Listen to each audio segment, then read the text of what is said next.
Commander Zethka looked at the star map floating in front of him. His ship, the Void Seeker, had been flying through empty space for 3 months. The mission was simple and boring. Find new star systems, check if they had useful planets, send the data back to the home world. "Sir, we found something," said Science Officer Vex from his station. His blue skin glowed softly in the dim light of the bridge. "There is a small yellow star ahead. It has several planets around it." Zethka walked over to look at the readings. The Calarian Empire was always looking for new worlds to add to their collection. Some planets had useful metals. Others made good places to set up colonies. A few even had primitive life forms that could be trained as workers. "How many planets?" Zethka asked. 9 total, sir. But only the third one looks interesting. It has water and an atmosphere. The scans show some kind of life there." Zethka nodded. This was routine work. His people had done this thousands of times before. Find a world with life. Study it. If the creatures were smart enough, wait for them to develop space travel. Then contact them and bring them into the Empire. If they refused, the Empire would take the world by force. "Run a full deep scan on the third planet," he ordered. "I want to know everything about it." Vex started working at his console. The deep scan would take several hours to complete. It would tell them about the planet's resources, weather patterns, and how advanced the life forms were. The scan used powerful energy beams that could see through rock and metal. It could count every living creature on a world. Meanwhile, on the third planet, Dr. Jake Morrison was working the night shift at a radio telescope in Puerto Rico. He loved his job. Every night, he listened to signals from space. Most of the time, he heard nothing but static and natural noise from stars. But sometimes, very rarely, he found something interesting. Jake was drinking his third cup of coffee when the computers started making loud beeping sounds. Something was wrong. He ran over to check the screens. The readings showed a massive energy pulse coming from somewhere in space. It was aimed directly at Earth. "Lisa, get over here," he called to his partner. Lisa Grant was the best communications expert at the facility. If anyone could figure out what they were seeing, it was her. Lisa hurried over and looked at the data. Her eyes went wide. "Jake, this is not natural. This energy pattern is too organized, too focused. Something artificial is scanning our planet." "Are you sure?" Jake asked, though he already knew the answer. He had been studying space signals for 15 years. He had never seen anything like this. "Completely sure," Lisa said. "And Jake, whatever is doing this scan is incredibly powerful. The energy levels are off the charts. This technology is way beyond anything we have." They both stared at the screens in silence. First contact with aliens was something every scientist dreamed about. But this felt different. This felt like someone was studying them without permission. Like they were insects under a microscope back on the Void Seeker. Vex was getting excited about his readings. "Commander, you need to see this. The third planet is more interesting than we thought." "What did you find?" Zethka asked. "The creatures there have developed nuclear weapons. They have primitive spacecraft. They even have satellites orbiting their world. But sir, they have not figured out faster than light travel yet." This was good news for the Empire. Worlds with nuclear technology were valuable.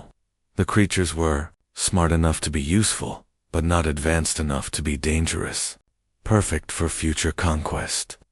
How long before they develop space travel? Zethka wanted to know. Based on their current progress, maybe 200 or 300 years, Vex replied. "Excellent.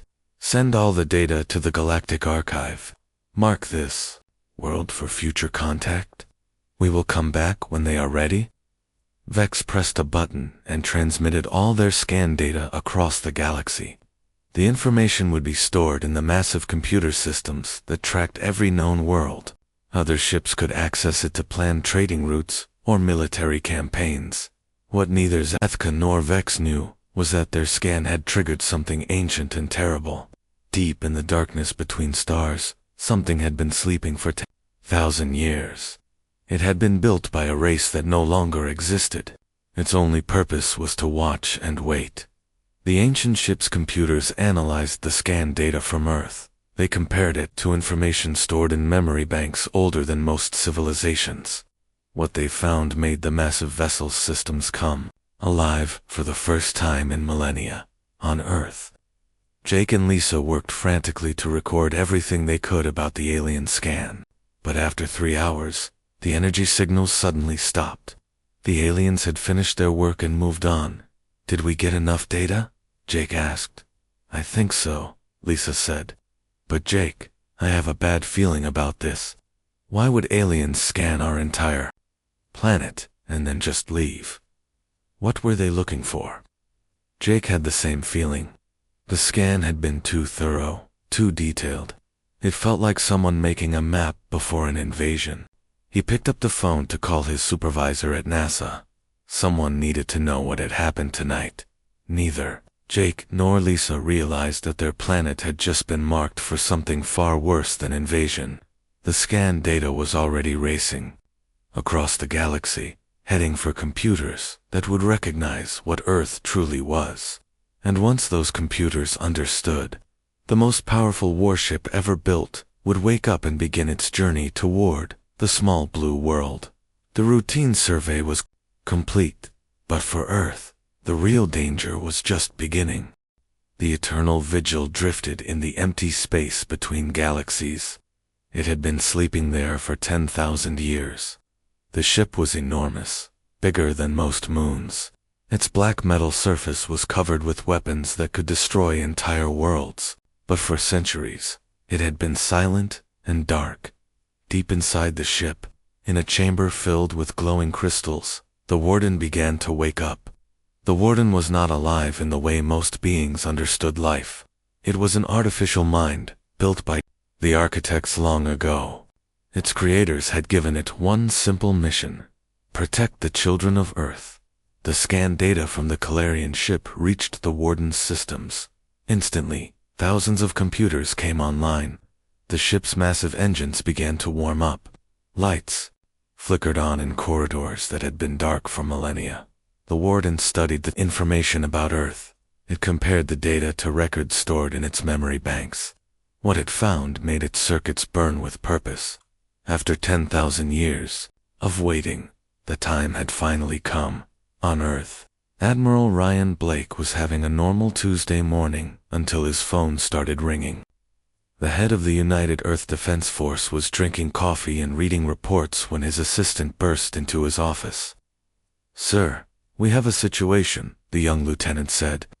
Dr. Morrison from the Arecibo Observatory is on the line, he says. It's urgent. Ryan picked up the phone. Dr. Morrison, what can I do for you? Admiral, we detected something last night. An alien energy scan of our entire planet. The signal was incredibly powerful and very advanced. Someone out there knows about us now. Ryan felt his coffee grow cold in his hands. This was the call he had been dreading his entire career. Are you certain it was artificial? Completely certain, sir. My colleague Lisa Grant confirmed it. This was deliberate and organized. Someone was studying Earth. After hanging up, Ryan immediately called Lieutenant Colonel Amy Foster. She was the military's top expert on the possibility of alien contact. If anyone could help him understand what this meant, it was her. Amy arrived at his office within an hour. She was a small woman with sharp eyes and a brilliant mind.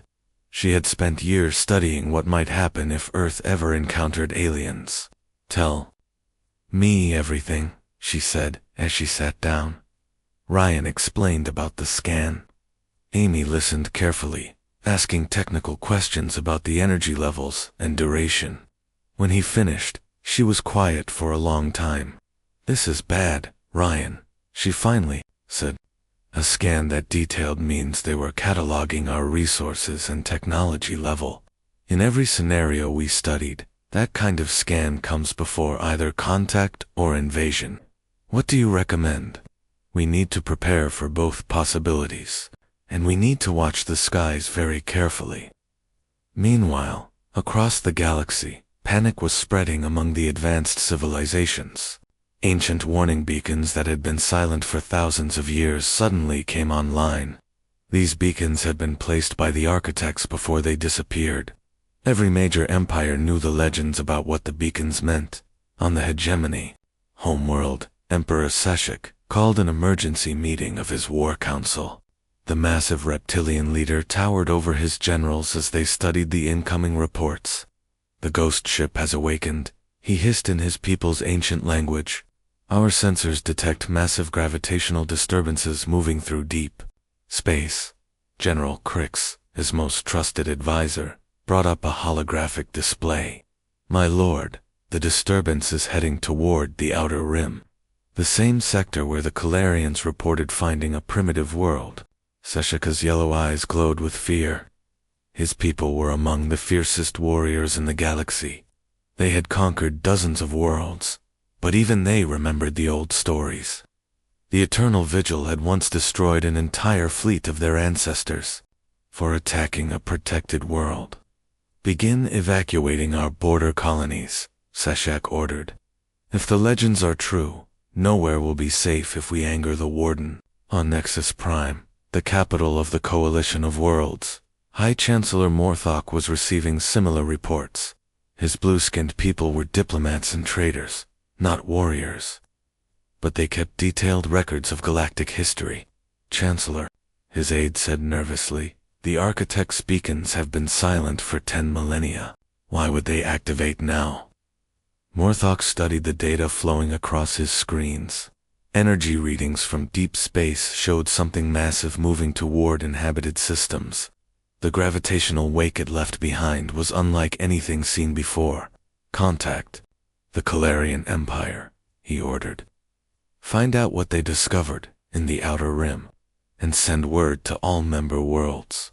They need to know that the old treaties may be in effect again. Back on Earth, strange things were beginning to happen. Sensitive instruments around the world started detecting gravitational anomalies. Dr. Jake Morrison and Lisa Grant worked with governments to set up monitoring stations. They called it Project Starwatch. Colonel Pete Johnson of the Air Force was put in charge of the military side of the project.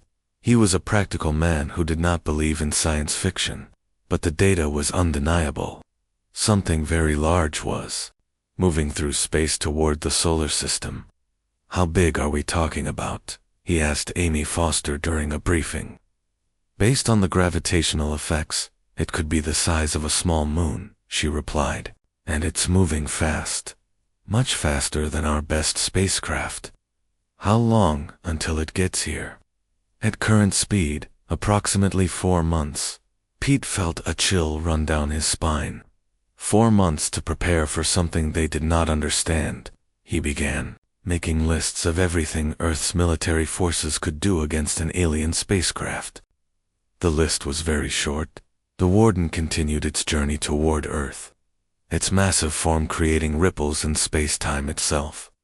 Its ancient computers worked constantly, analyzing everything about the small blue world. The creatures there were exactly what the architects had been looking for when they built the Eternal Vigil. The ship's weapon systems came online one by one. Particle cannons that could crack planets. Energy shields that could deflect star-level explosions. Fighter bays that held millions of automated defenders. All of this power had one purpose: to protect worlds like Earth from those who would harm them. But the Warden was not just a weapon. It was also a teacher and a judge. It would evaluate the humans to see if they were truly worthy of protection. The tests would be difficult and dangerous. Many species had failed before. As the great ship moved through the darkness, it sent out signals to sleeping systems throughout the galaxy. Other ancient machines began to wake up. Monitoring stations that had watched and waited for millennia started transmitting status reports. The galaxy was about to learn that some promises lasted forever. The architects were gone, but their guardian remained. and it was coming to collect on a debt that was 10,000 years overdue.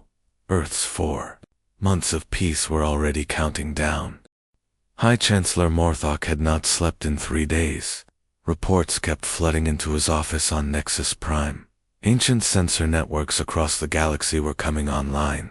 Systems that had been dead for thousands of years were suddenly transmitting warnings. "Sir, we have confirmation," his military advisor General Crix announced as he entered the chamber. "The gravitational disturbance is definitely the Eternal Vigil.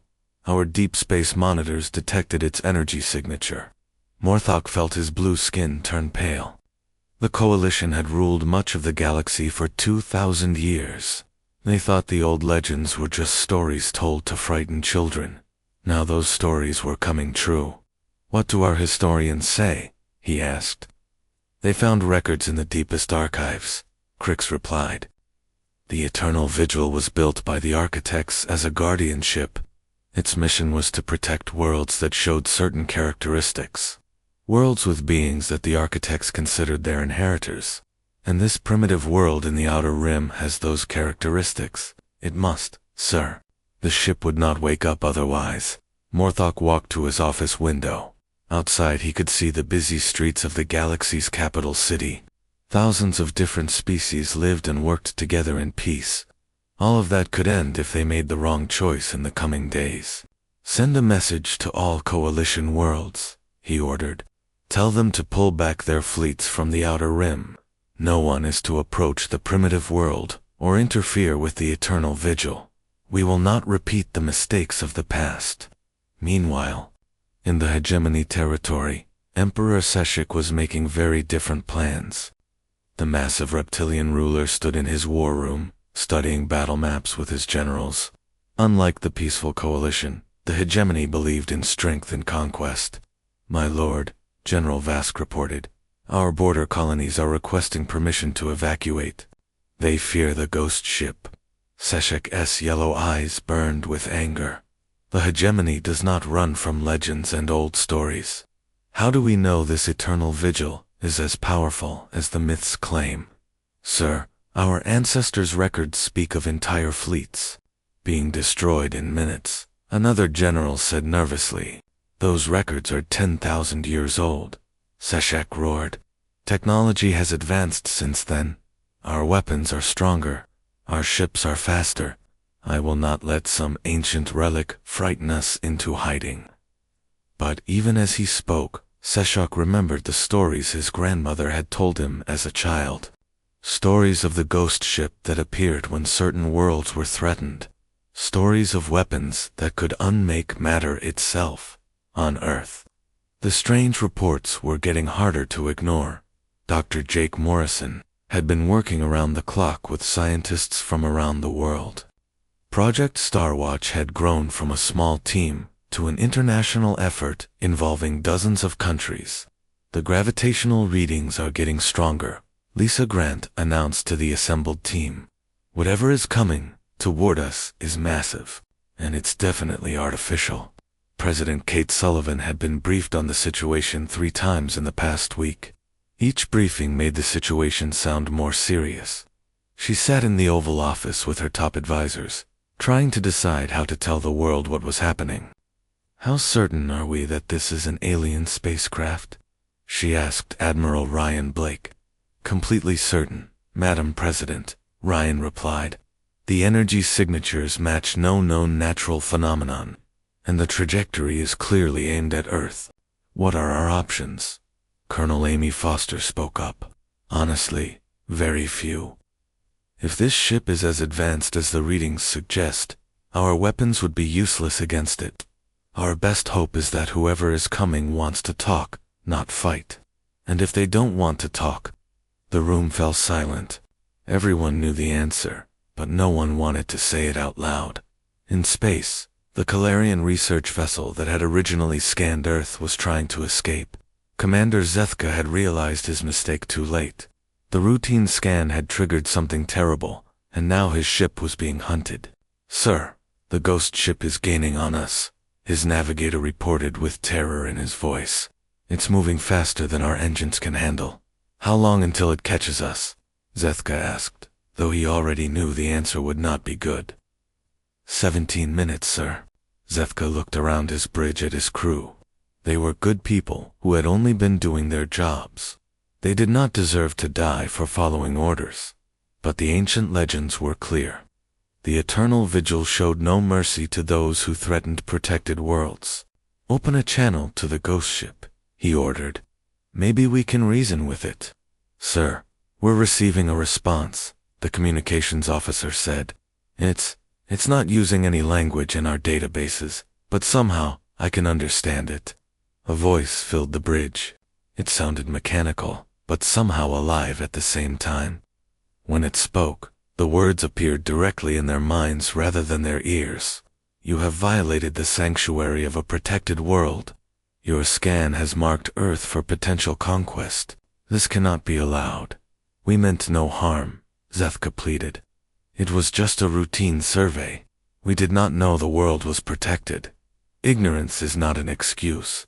The protection protocols are clear. You have seen too much. You know too much.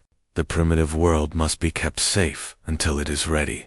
Please, we can delete all our records. We can forget we ever found that system. The data has already been transmitted to your empire's archives. The information exists in too many places. There is only one way to ensure the world's safety. Zethka closed his eyes. He had heard the old stories. He knew what came next. The Void Seekers simply ceased to exist. One moment it was there, and the next there was only empty space. The Eternal Vigil's weapons had not just destroyed the ship. They had unmated, at the atomic level, ensuring that no trace remained back on Earth.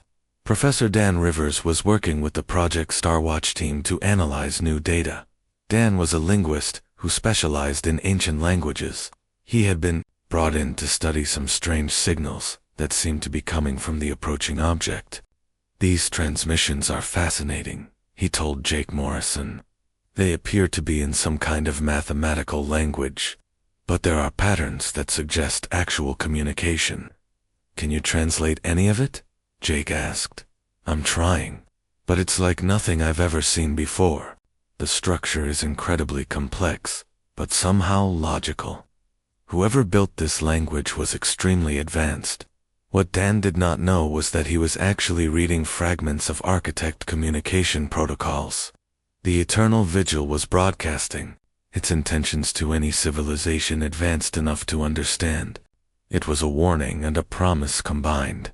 General Lisa Park, the newest member of Earth's Defense Planning Committee, was studying reports about unusual fleet movements across the galaxy. Intelligence satellites had detected massive ship movements near Earth's region of space. It looks like everyone is either running away from us or getting ready for a fight, she told Admiral Blake during their daily briefing. Which do you think is more likely? Ryan asked. Honestly, I think they're scared. These fleet movements look like evacuations, not attack preparations. Whatever is coming to visit us has the rest of the galaxy terrified. As the days passed, the gravitational disturbances grew stronger. Tidal effects on Earth's oceans became noticeable. Sensitive people reported strange dreams about vast ships sailing through star-filled skies. Animals began acting strangely, as if they could sense something approaching. The Eternal Vigil continued its relentless approach to Earth. Its ancient systems worked constantly, preparing for the moment of contact. The Warden analyzed everything.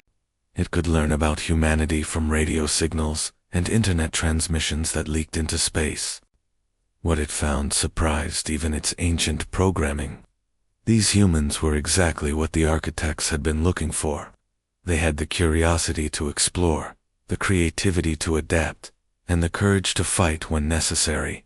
But they also had something else, something that made them special even among the architects' children.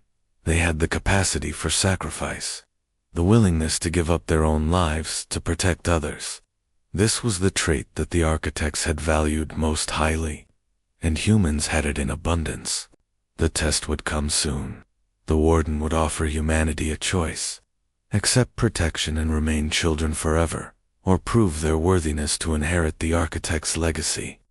The choice would determine not just Earth's fate, but the future of the entire galaxy. Time was running out for everyone. The morning when everything changed started like any other. Dr. Jake Morrison was at his desk, reviewing the latest gravitational readings, when every alarm in the facility began screaming at once. Lisa Grant ran over to the main console, her face pale with shock. "Jake, you need to see this right now," she called out. On the screen was something that should have been impossible. A massive object had appeared just beyond Mars' orbit. It was huge, easily the size of Earth's moon, and covered in what looked like weapon systems. The object had not gradually approached. It had simply appeared, as if it had stepped out of another dimension. "How is that possible?" Jake whispered. "I don't know," Lisa replied. "But it's scanning us. The energy readings are off the charts.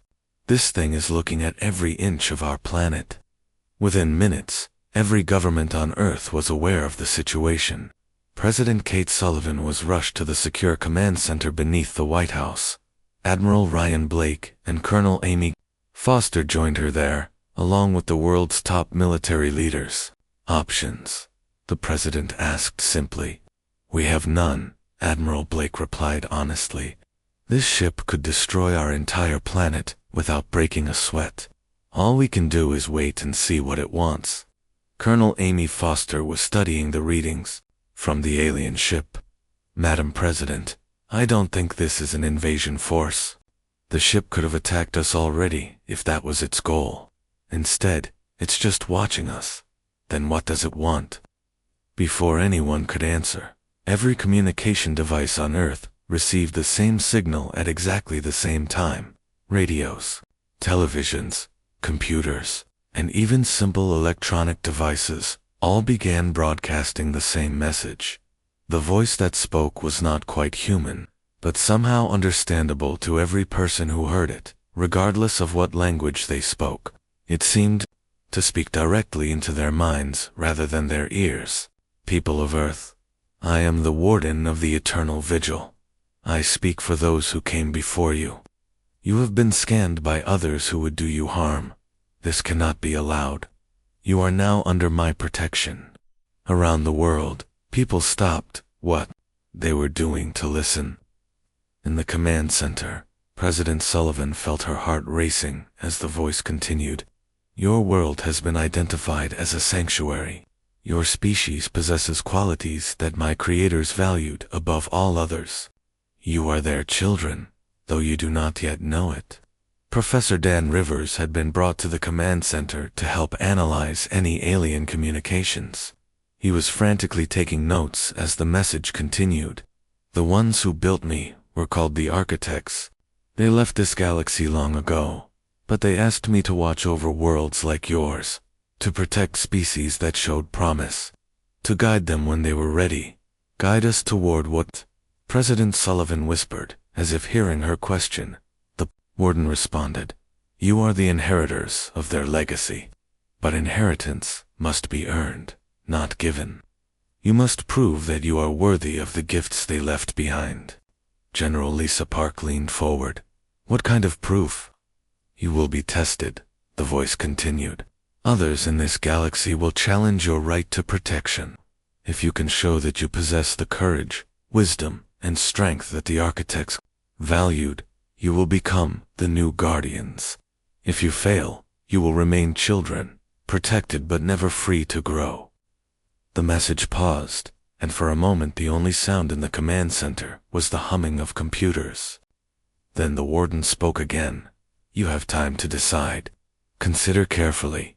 The path of the Guardian is difficult and dangerous, but it is also the path to greatness beyond your current understanding." The transmission ended, leaving the world in stunned silence. In the hours that followed, every major leader on Earth participated in emergency conferences. The United Nations held an unprecedented session where every nation's representative spoke about the choice facing humanity. Dr. Jake Morrison found himself advising world leaders about alien technology. Lisa Grant worked with communication experts to establish better contact with the massive ship. Colonel Pete Johnson began reviewing Earth's military capabilities, though everyone knew they were hopelessly outmatched. "What do we know about these architects?" President Sullivan asked during one briefing. Professor Don Rivers consulted his notes. Based on the linguistic patterns in the Warden's communications, they were incredibly advanced. They seemed to have been a peaceful species that valued knowledge, creativity, and what we might call moral courage. And they want us to be like them. More than that, Amy Foster said. They want us to replace them. To take over their role as protectors of the galaxy. Can we do that? The President asked. I don't know, Admiral Blake admitted, but I think we have to try. The alternative is staying under alien protection forever, never growing, never reaching our full potential. Meanwhile, the Warden was conducting its own analysis of humanity. It had access to thousands of hours of human television, radio, and internet communications. What it found confirmed what the architects had hoped to discover. Humans were unique among galactic species. They had an unusual combination of curiosity and caution. They could be violent when threatened, but also incredibly generous when others needed help. Most importantly, they were willing to sacrifice themselves for strangers. The Warden found records of humans running into burning buildings to save people they had never met. Stories of soldiers throwing themselves on grenades to protect their comrades. Reports of ordinary people giving up their own safety to help others during disasters. This was what the architects had been looking for. A species that could be trusted, with great power, because they would use it to help others rather than just themselves. But the test would be difficult.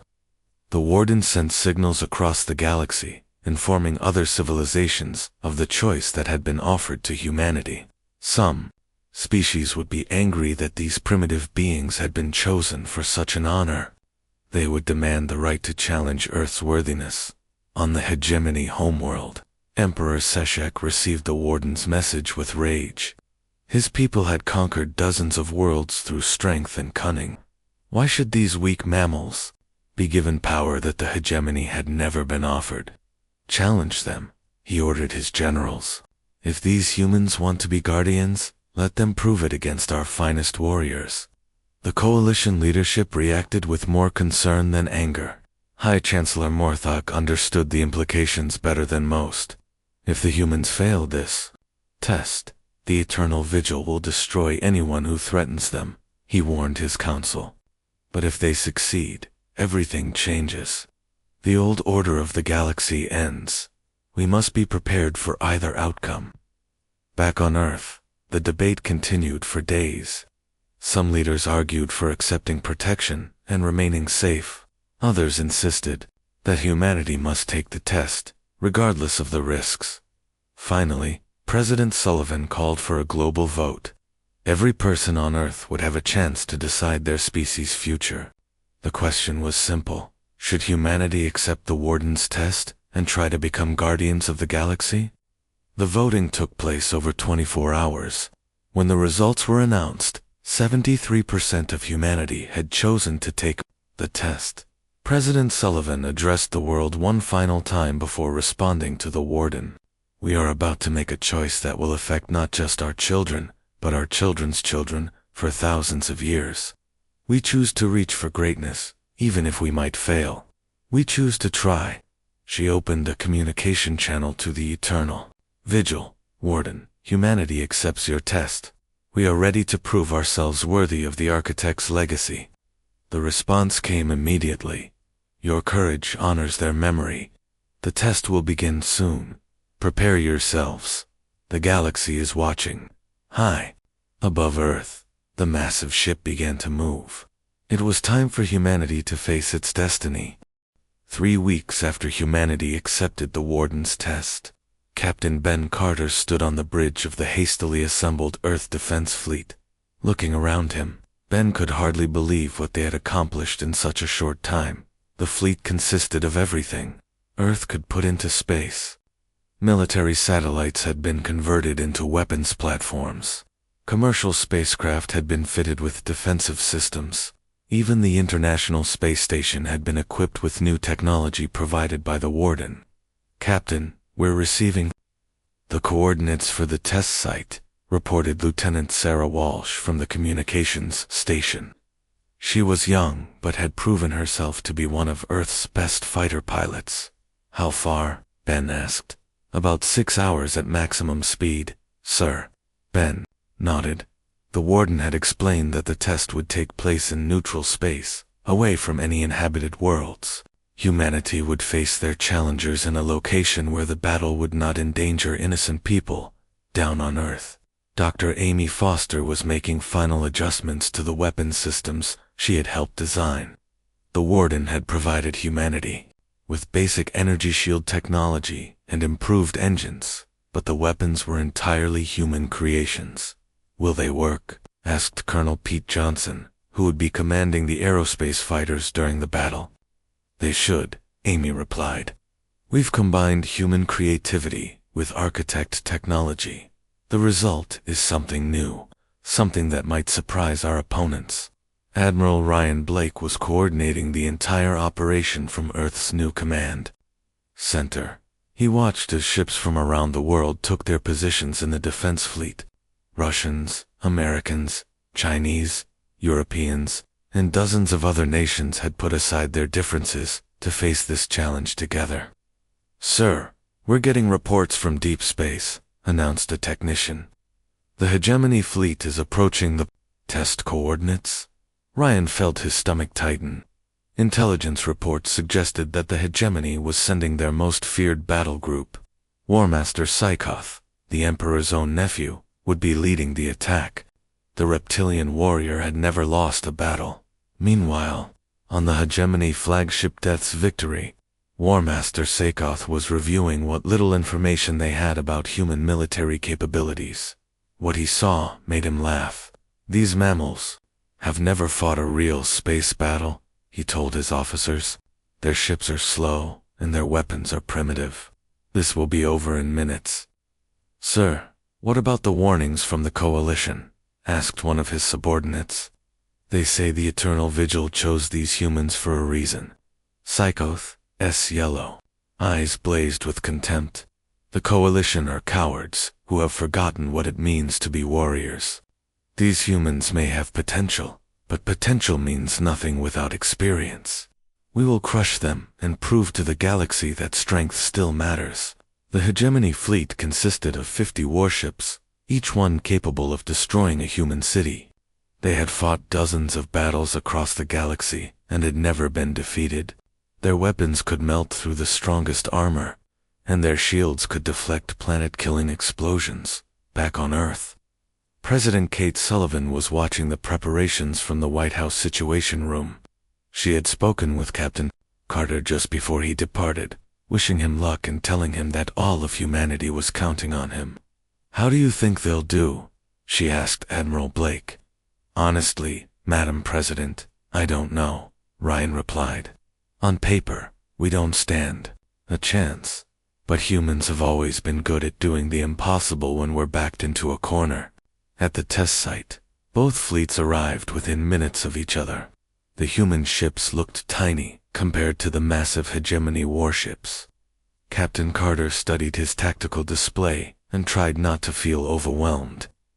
"Sir, the enemy fleet is demanding our surrender," reported Sarah Walsh. "Warmaster Psychoth says he will grant us a quick death if we yield now." "Send him our response," Ben said with a grim smile. "Tell him that humans don't surrender."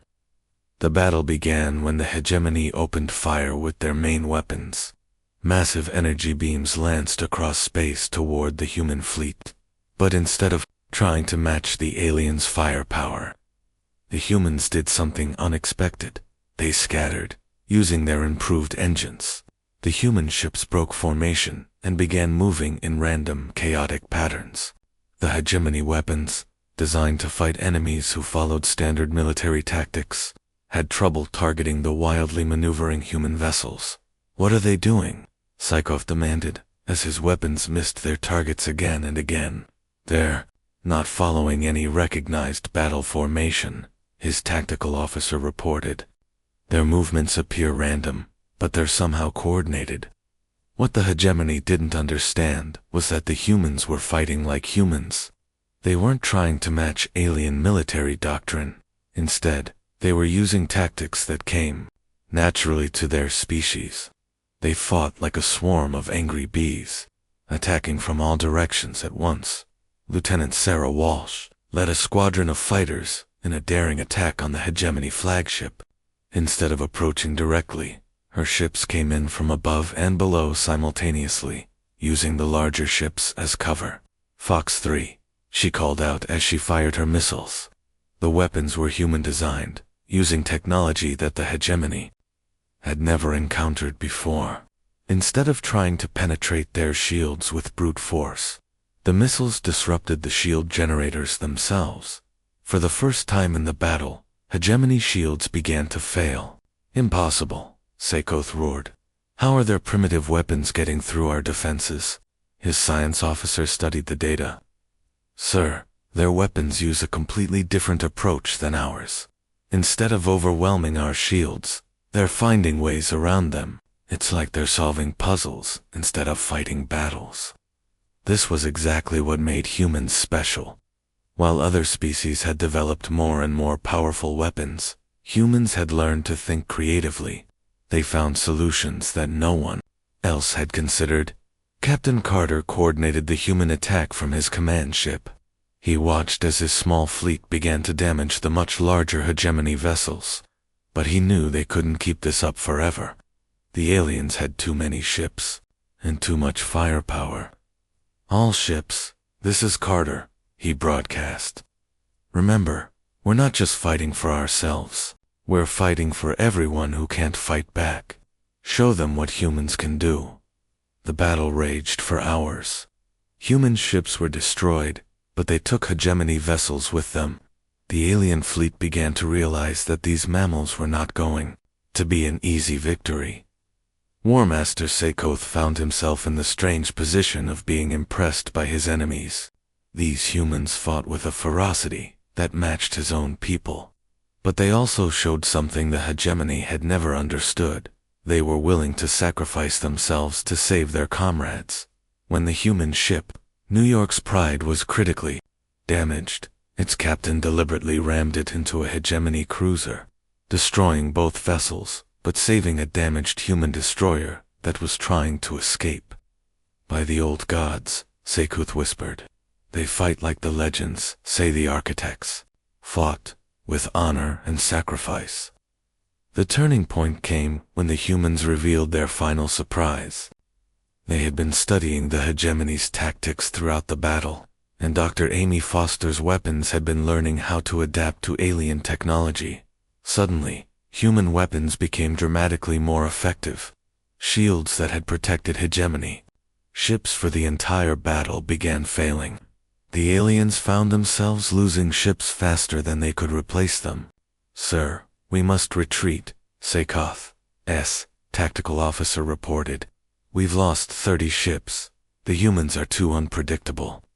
Sekoth looked at his display, showing the remaining human ships still fighting, despite impossible odds.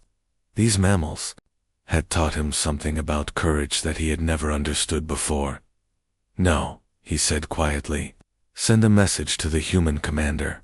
Tell him that War Master Sekoth of the hegemony acknowledges their worthiness.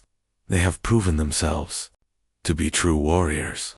The message reached Captain Carter just as he was preparing for what he thought would be the final assault. Instead of continuing the attack, the hegemony ships began to withdraw. Sir, we're receiving a transmission from the Eternal Vigil, Sarah Walsh reported. The warden's voice filled the bridge. Humanity has passed the test. You have shown courage, creativity, and the willingness to sacrifice for others. You are worthy inheritors of the Architect's legacy. Back on Earth, celebrations erupted around the world. Humanity had not just survived the test, they had earned their place as the galaxy's new guardians. Dr. Jake Morrison, who had detected the first alien scan months ago, stood with Lisa Grant watching the news reports. Do you think we're ready for this responsibility? he asked. Probably not, Lisa replied with a smile. But when has that ever stopped humans before? High above them, the eternal vigil began broadcasting new signals across the galaxy. The age of human guardianship had begun, and for the first time in 10,000 years, the galaxy had protectors who understood that true strength came not from the ability to destroy, but from the willingness to defend those who could not defend themselves. The simple scan that had started it all was now ancient history. Humanity had awakened something in the galaxy, not just a powerful warship, but hope for a better future.